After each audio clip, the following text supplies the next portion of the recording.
हाय दोस्तों, मैं वाईएम सर आपके अपने यूट्यूब चैनल मारुल एकेडमी पर हार्दिक स्वागत करता हूं। आज हम आप लोगों को प्रतिशत के अगले कॉन्सेप्ट की ओर ले चलता हूं।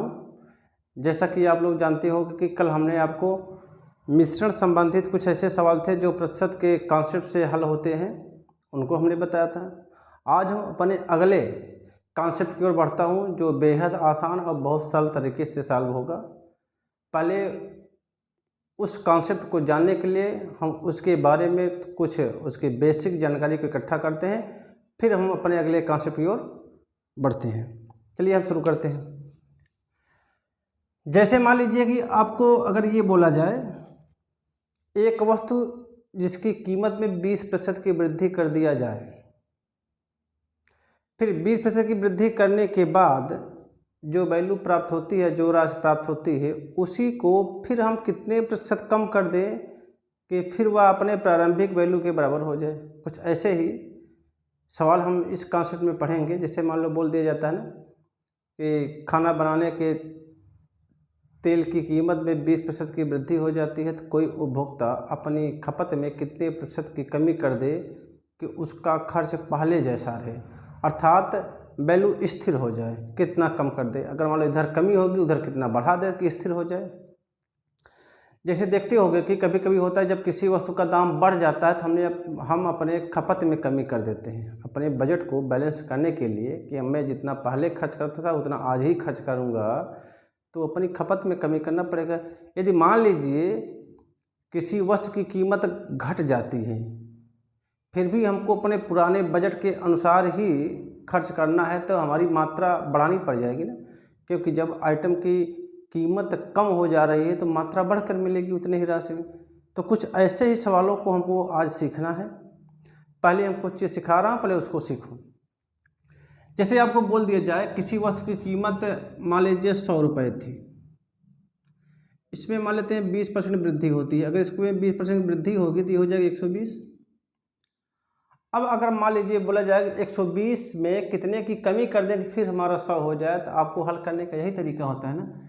120 अब हमारी रेफरेंशियल वैल्यू हो जाएगी, 120 से हमको 100 बनाना है, तो कमी कितनी करनी है 20 की। 20/120 गुणित 100, 20 छक्का 120, 50/3, ये हमारा हो जाएगा 16 सही 2/3 प्रतिशत की क्या करनी पड़ेगी, कमी करनी पड़ेगी। अब इसी बात को अगर हम अपने और तरीके से लगाने की कोशिश करें, जैसे मान लीजिए आपको इस तरीके से हल किया जाए, जैसे ये 20% है, इसी 20% अगर मान लो मैं हल कर दूं तो ये हो जाएगा 20% का मान होता है 1/5 होता है। कितना होता है 1/5। यहाँ पर 1/5 की क्या हो रही है, वृद्धि हो रही है। अगर यही जो 1/5 की वृद्धि हो रही है, अगर मान लो मैं इसी जब वृद्धि होगी तो वैल्यू को जोड़ कर अगर लिख दिया जाए तो उतनी कमी कर दोगे तो बैलेंस हो जाएगी। जैसे देखो ध्यान से, अगर 1/5 की वृद्धि हो रही है तो इसमें 1/ यही जो अंश में वैल्यू होती है उसी के लिए आगे जोड़ दो, इसके हर में 1/ कितना हो जाएगा 6। 1/6 की कमी कर दो तो ये वैल्यू जो होती है अपने प्रारंभिक अवस्था में, पुरानी अवस्था में आ जाती है। यही तो 1/6 देखो यहाँ आया है 1/6। ये 1/100/6 का मतलब 1/6 ही होता है, क्योंकि 1/6 जो हमारा लिखा है ये भिन्न में है, जब मैंने 100 से गुणा कर दिया तो ये प्रतिशत में हो गया है। तो ये 1/6 की कमी कर दोगे तो वैल्यू बैलेंस हो जाएगी। 1/6 को अगर मान लो हम भिन्न में कन्वर्ट करेंगे, 100 से मल्टीप्लाई कर देंगे तो यही 50/3 आ जाएगा, 16 सही 2/3 प्रतिशत हमारा आ गया आंसर। तो फिर एक बार समझा रहा हूँ, देखिए जैसे मान लीजिए आपको कुछ ऐसे कहा जाए, जैसे बोला जाए कि 30% की वृद्धि, अगर 30% की वृद्धि का मतलब होता है 3/10, 3/10 की वृद्धि कर दो। अगर 3/10 की वृद्धि मैंने कर दिया तो कह रहा है अब जो बढ़कर आएगा उसमें कितना कम कर दें कि हमारा प्रारंभिक अवस्था में फिर आ जाए या प्रारंभिक दाम फिर आ जाए। तो मैंने बोला ये वृद्धि है तो 3/10 3 13, ये 3/13 की क्या कर दो, कमी कर दो, तो हमारे प्रारंभिक अवस्था में हम आ जाएंगे। फिर एग्जांपल लेता हूँ, जैसे मान लीजिए आपको ऐसे लिखा हो 20% की मान लो कमी कर दो। अगर 20% की कमी कर दे रहे हो तो कितना बढ़ा दिया जाए, देखो 20% की कमी करोगे, देखो कुछ ऐसे आएगा, मान लेते हैं प्रारंभिक दाम अगर 100 रुपये रहा होगा तो ये 20% की कमी करोगे कितना हो जाएगा, 80 हो जाएगा। इसी 80 से हमको फिर 100 की प्राप्ति करना, कितना बढ़ाना पड़ेगा, बढ़ाना कितना पड़ेगा 20, और रेफरेंशियल वैल्यू हमारी ये हो जाएगी, संदर्भित वैल्यू हमारी यही होगी ना, 20/80 गुणते 100, 20 चौको 80, 4 25 में 100। इसी 25% को देखो मैं कैसे लाता हूँ। आपको जब इसको लाना होगा तो ऐसे करना पड़ेगा। देखो 20% बोला है, 20% की कमी कर दो। 20% का मतलब होता है 1/5 की कमी। 1/5 की जो कमी होती है वो 1/4 की वृद्धि बैलेंस करती है। जब कमी बोलेगा तो घटा के लिखो, 1 - 5 - 1 की क्या कर दो, वृद्धि कर दो। 1 कितना हो जाएगा, 4 की वृद्धि। 1/4 हमारा फ्रैक्शन में है, भिन्न में है। 1/4 गुणते अगर आप 100 करोगे कितना जाएगा, 25% की वृद्धि करनी पड़ेगी। मैंने आपको शुरू में कुछ ऐसे ही बताया था, देखिए ध्यान समझिए। शुरू में मैंने आपको इस तरीके से बताया था कि अगर ये 5 लिखा है, ये मान लेते हैं 8 लिखा है, बढ़ा कितना है बच्चा, 3 बढ़ा है। तो ये बोल रहे थे 3/5 की अगर वृद्धि हो रही है तो 3/8, यही जो 5 3 8 हो रहा है, 3/8 की कमी क्या कर देगी, बैलेंस कर देगी। यही बात वहाँ पर हो रहा है। अगर मान लेते 100 से 120 अगर मान लो मैं कर दूँ तो बढ़ा कितना है 20, तो 20/100 की वृद्धि को 20/120 की कमी क्या करेगी, बैलेंस करेगी। इसको हल करोगे तो ये 1/5 लिखा है, ये 1/6 ही लिखा है ना। यही तो 1/5 1/6 शुरू में आ रहा था। तो जैसे मान लो हमको 20% बोलेगा तो हमको पता है 20% मान 1/5 होता है। अगर 20% की वृद्धि बोलेगा तो उसको बैलेंस करने के लिए क्या करना पड़ेगा, जोड़ दो। 1/5 में 5 में जब 1 जोड़ेंगे 5 1 6 हो जाएगा, 1/6 की कमी कर दो। अगर मान बोलेगा 20% की कमी कर दो, जब 20% की कमी बोलेगा तो वृद्धि करना पड़ेगा, तभी तो वैल्यू बढ़ेगी। वृद्धि करने का तात्पर्य होता है जब हर की वैल्यू कम होगी तभी तो बढ़कर आएगा आंसर हमारा। तो क्या करते हैं, हम घटा देते हैं और कुछ नहीं करते हैं। फिर एक आध एग्जाम्पल और मैं दिखा रहा हूँ। जैसे मान लीजिए आपसे बोला जाए कि 40% की कमी कर दो, एक वृद्धि बता रहा हूँ फिर कमी। 40% की वृद्धि मान लो किसी के दाम में हो रहा है, फिर उसके दाम को कितना कम कर दोगे या कितने प्रतिशत कम कर दोगे कि अपने पुरानी अवस्था में आ जाएगा। तो 40% वृद्धि का तात्पर्य होता है 2/5। 2/5 की वृद्धि हो रही है, कितना कम कर दिया है, 2/5 2 7 की कमी कर दोगे तो क्या हो जाएगी, ये बैलेंस हो जाएगी। यही 2/7 कम कर दो कि आपको पुरानी राशि मिल जाएगी। अगर मान लीजिए बोला जाए कि 40% की कमी कर दो, 40% का कमी बोलेगा, अर्थात 2/5 की कमी। अगर 2/5 की जो कमी होती है और 2/3 की वृद्धि क्या करेगी, वो बैलेंस करेगी। घटा दिया जाता है। जब कमी बोलेगा, वैल्यू बढ़ाना होगा हमको, तो हर की वैल्यू घटाना पड़ेगा ना, तभी आंसर हमारा ज़्यादा आएगा। तो इस तरीके से हमारे कॉन्सेप्ट हैं। इसको अब हम आशा करते हैं कि भली बात आपको समझ में आ गया होगा। दोस्तों अगर वीडियो अच्छा लग रहा हो तो चैनल को लाइक, सब्सक्राइब और शेयर करना न भूलें। हम कुछ एग्जाम्पल और दिखा रहे हैं आपको। जैसे आपसे कहा जाए कोई संख्या है, मान लेते हैं उस संख्या में आपसे बोला जाए कि 15% की वृद्धि कर दो। 15% की वृद्धि कर दो तो जो संख्या प्राप्त होती है उसमें फिर कितने प्रतिशत की कमी कर दें कि वो अपने प्रारंभिक अवस्था में आ जाए, अर्थात पुरानी अवस्था में आ जाए, पुरानी वैल्यू फिर से हमको प्राप्त हो जाए, अर्थात प्रारंभिक वैल्यू फिर से हमको प्राप्त हो जाए। मान लेते हैं, अगर देखो मेथड नंबर अगर 1 की मैं बात करूँगा, इसको हम ऐसे लगाते हैं। मान लेते हैं प्रारंभिक संख्या हमारी क्या है, प्रारंभिक संख्या हमारी 100 है। तो 15% की वृद्धि के बाद क्या हो जाएगी, 115 हो जाएगी। अब 115 से हमको 100 बनाना है, कितना कम करना पड़ेगा, 15। तो 15/115 गुणते 100, ये हमारा आ जाएगा 5 × 15, 5 × 10, 5 × 15 आ जाएगा 300/23% की क्या करना पड़ेगा, हमको कमी करना पड़ेगा। अब इसी को मान लो हम अपने दूसरे मेथड से लगाऊं, ये जो 15% है इसको हम हल करते हैं। हमको पता है ये 3 कितना होता है, 20 होता है। 3/20, 3/20 की वृद्धि हो रही है। अगर 3/20 की वृद्धि हो रही है तो कह रहा है कि कितनी कमी कर दोगे कि बैलेंस हो जाएगी। तो हमने बोला कि जब वृद्धि की बात करेंगे जोड़ देते हैं, तो कमी कितना करोगे, देखो बैलेंस करने के लिए आपको क्या करना पड़ेगा, 3/20 23 की क्या कर दो, कमी कर दो। ये जो 3/23 है ये भिन्न में लिखा गया है, इसका परसेंटेज निकालोगे तो हो जाएगा 3/23 गुणते 100। आ जाएगा 300/23% की क्या करना पड़ेगा, कमी कर देना पड़ेगा। कहने का मतलब जब हमको प्रारंभिक अवस्था को प्राप्त करना होता है तो हम कुछ ओरल आंसर देने के लिए हम ऐसे कॉन्सेप्ट का प्रयोग कर सकते हैं।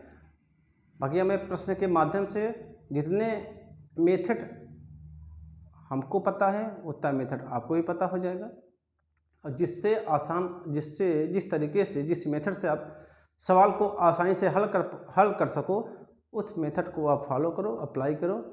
हम सवाल की ओर शुरुआत करते हैं, अपने सवाल की तरफ बढ़ते हैं। कुछ एग्जाम्पल मैं और एक बार फिर ले रहा हूँ। जैसे मान लीजिए आपको बोला जाए कि 1/5 की वृद्धि हो रही है, 1/5 की वृद्धि को कितना कम कर दे कि बैलेंस हो जाए, तो बोलोगे 1/5 धन 1, बोलो कितना, 1/6 की क्या कर दो, कमी कर दो। अगर मान लो बोला जाएगा कि 2/3 की वृद्धि हो रही है, कितना बैलेंस करेगा, तो बोलोगे 2/3 दो 5 की कमी कर दो, बैलेंस हो जाएगा। फिर बोलेगा 3/5 की कमी हो रही है, तो कितना बढ़ा दो कि बैलेंस हो जाएगा, तो बोलोगे 3/2 की वृद्धि कर दो, बैलेंस हो जाएगी। बात हमारा समझे। 3/5 का अर्थ होता है 60% की कमी हो रही है। अगर 60% कमी होगी, ध्यान देखो यहाँ पे एग्जांपल दिखा दे रहा हूँ। अगर 60% की किसी में कमी हो रही होगी, इसका मतलब कोई वस्तु अगर 100 रुपये रहेगा, होगा कितने की, 60 की। अब 60 से हमको 100 बनाना है, कितना हो जाएगा, 40 बढ़ाना पड़ेगा, 40/60, 2/3। जो 2/3 आएगा, 40/60, सॉरी 40 दूना 40 बेचते हैं 2/3 की वृद्धि करना पड़ेगा हमको। तो 3/5 की कमी 5 दिशा में 100 बीतते हैं 60, 60% की कमी है, 100 से कितना होगा, सॉरी ये गलत लिख दिया गया है। 60% की अगर कमी करोगे, 60% की अगर कमी करोगे कितना जाएगा, 40। 40 से हमको 60 करना है, 60 बढ़ाओगे तब जाकर 100 मिलेगा। 60/40 गुण, देखो ये आएगा 3/2, तो यही तो 3/2 हमारी ये 3/2 की वृद्धि कर दो, वहाँ पर गलत हो गया। तो दोस्तों मैं आशा और विश्वास के साथ कहना चाह रहा हूँ कि आपको ये कॉन्सेप्ट समझ में आया होगा। और कुछ एग्जांपल मैं लेकर दिखा दे रहा हूँ। जैसे हमारे आपसे बोला जाए 2/5 की मान लेते हैं कमी हो रही है, कितना बढ़ाते हो, तो बोलोगे 2/, कमी है, वृद्धि करना है हमको, 2/5 की कमी को 2/3 की वृद्धि क्या करेगी, बैलेंस करेगी। अगर इसको चेक करने की बात करोगे, 2/5 का मतलब होता है 5 दिशा में 100, कितना होगा, 40%। अर्थात मान लेते कोई वस्तु अगर 100 रुपये की है, तो इसमें 40% की कटौती करोगे, ये आ जाए कितना, 60। अब 60 से आपको 100 बनाना है, तो बढ़ाना कितना पड़ेगा, 40/60 गुणते 100, अगर 2/3 गुणते 100, तो 2/3 गुणते 100 है, 2/3 की वृद्धि हो रही है, 2/3 हमको बढ़ाना पड़ेगा। हम अब सवाल के माध्यम से हल करने की कोशिश करेंगे। दोस्तों सवाल आपके सामने लिखा गया है। यदि वीडियो अच्छा लग रहा हो तो चैनल को लाइक, सब्सक्राइब और शेयर जरूर करें। जैसे यहाँ पर सवाल लिखा गया है, फिर देखो सवाल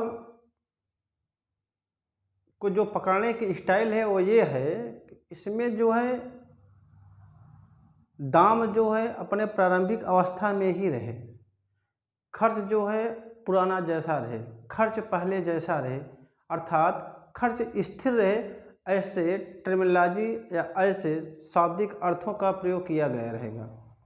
तो हमको इसको ध्यान देना रहेगा कि सवाल में पूछा क्या जा रहा है। यदि पहले जैसा खर्च रहे, पुराना खर्च रहे, तो इस तरीके से अगर प्रश्न पूछ रहा है कि पहले वाली अवस्था में आ जाए, तब हम इस कॉन्सेप्ट को अप्लाई करेंगे। जैसे यहाँ पर लिखा गया है कि खाद्य तेल की कीमत में 20% की वृद्धि हो जाने से कोई उपभोक्ता अपनी खपत में कितने प्रतिशत की कमी करे कि खर्च में कोई परिवर्तन ना हो। तो सवाल में कुछ करना नहीं है, पहले जैसे की बात किया है, तो 20% की वृद्धि हो रही है। जब 20% की वृद्धि का मतलब देखो 1/5 होता नहीं, 1/5 की वृद्धि हो रही है, तो 1/6 की कमी कर दो, हमारा आंसर आ जाएगा। 20% का तात्पर्य 1/5 होता है ना।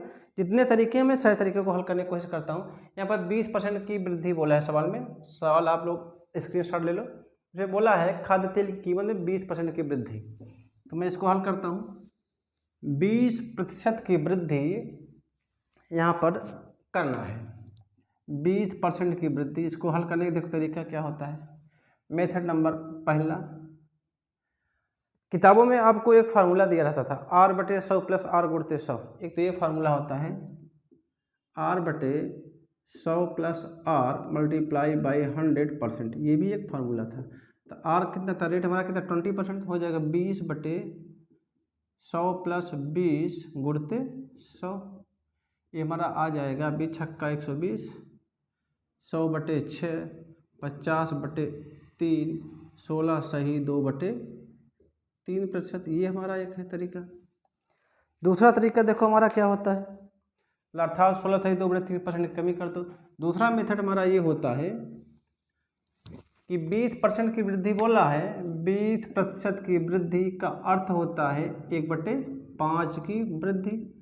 1/5 की जो वृद्धि होगी, मैंने आपको बताया है कि 1/5 की अगर वृद्धि है तो 1/5 1 6 की क्या कर दो, कमी कर दो। ये क्या करती है, बैलेंस करती है ना। 1/6 की कमी क्या करेगी, बैलेंस। ये 1/6 है, 5 1 6, 1/6 अभी ये भिन्न में है, इसको प्रतिशत में बदलोगे तो 100 से गुणा करोगे, ये हो जाएगा 1/6 × 100, ये आपको आ जाएगा 16 सही 2/3% की कमी। दूसरा तरीका हमारा ये हो गया। 20% की वृद्धि का मतलब होता है 1/5। जब 1/5 की वृद्धि होगी तो 1/6 की कमी ही तो इसको बैलेंस करेगी, तो वही है और कुछ नहीं करना है, जो मैंने आपको पहले बताया शुरू में। तीसरा तरीका हमारा ये है, यदि मान लो मैं ऐसे कर दूं 20% की वृद्धि, मान लेते हैं प्रारंभिक रेट 100 था, बढ़ के कितना होगा 120, बढ़ा कितना है 20, 20/100 की वृद्धि को 20/120 की कमी क्या करेगी, बैलेंस करेगी।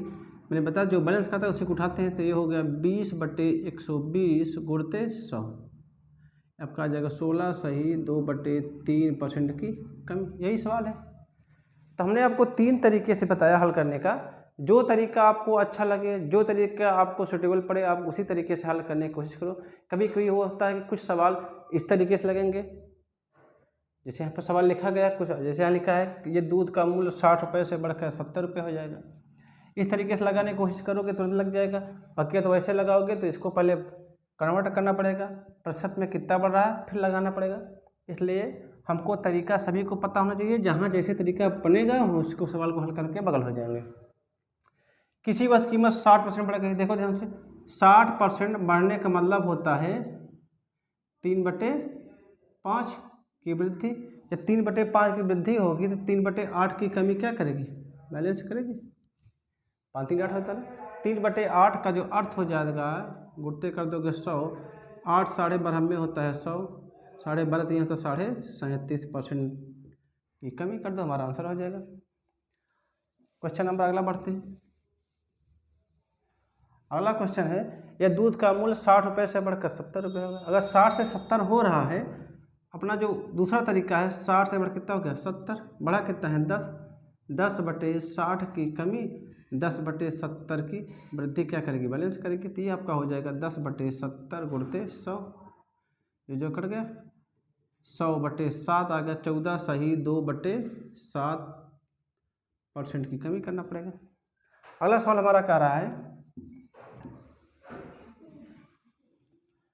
अगला सवाल बोला है कि एक संख्या में पहले 20% की वृद्धि करो फिर 20% की वृद्धि करो, 2 बार 20% बढ़ाना है। अगर 2 बार 20% आप बढ़ाओगे, मान लेते कोई संख्या अगर 100 है, इसको 2 बार 20% इंक्रीमेंट अगर करते हैं आप, तो आपका मिल जाएगा 144। कितना मिलेगा 144, अर्थात 100 से हमारा कितना होगा 144, तो वही होगा 44/100 की वृद्धि और 44/144 की कमी क्या करेगी, बैलेंस करेगी। तो ये हो जाएगा 44/144 × 100। इसको काटोगे तो 4 ग्राम में 44, 4 तिहाई 12, 4 छंग 24, 4 25 में 100, 4 9 36, 11 25 में कितना हो जाएगा 25 1 25, 25 1 25, 227, 275/9, ये हो जाएगा 30 सही 5/9% की क्या करना पड़ेगा, कमी करना पड़ेगा। तो दोस्तों आपको कुछ करना नहीं है, प्रश्न आपके जिस तरीके से पूछे गए हों, आपको तरीके 3 पता हैं। इन तीनों तरीकों में से जो आपको ज़रूरत पड़े कि हमको इस तरीके से लगाएं से हमारा सवाल आसान हो जाएगा, हम उसी तरीक़ों को उसी तरीक़ों को लेकर क्वेश्चन को सॉल्व कर देंगे। अब अगर हम अपने अगले कॉन्सेप्ट की ओर बढ़ते हैं, तो अगला कॉन्सेप्ट दोस्तों मैं आपको कल पढ़ाऊँगा। आज तक के लिए यही। दोस्तों अगर वीडियो अच्छा लग रहा हो तो चैनल को लाइक, सब्सक्राइब और शेयर ज़रूर करें। तब तक के लिए धन्यवाद दोस्तों।